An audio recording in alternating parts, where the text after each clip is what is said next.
kādas ir top iespējas Baltijas akcijās, šo jautājumu es atbildu. Ļoti gaidu sestdien, 7. jūnijā investoru festivālā Matijas Valander, ko viņš pastāstīs savu skatījumu.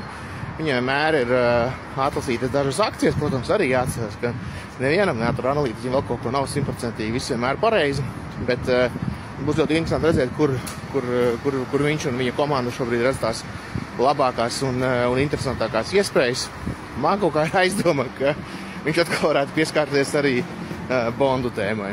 Tad nesen bija tur plašāk komentāri, arī tur citur pie kolēģiem Igaunijā raksts par viņu skatījumā, kādu bondu burbuli vai kaut ko tam līdzīgu. Un man kaut kā ir aizdoma, ka viņš atkal pie tā varētu pieskārties, bet redzēsim, tāpēc to es ļoti gaidu. Bet tā tiekamies, ja tad 7. jūnijā investoru festivālā, VF kvartālā, vēl var paspēt pieregistrēties investorklubs.lv sadaļā pasākumu, vai tur vienkārši augšpusē redzēsiet investoru festivāls, vēl var pieteikties. Tiekamies sestdien. Čau!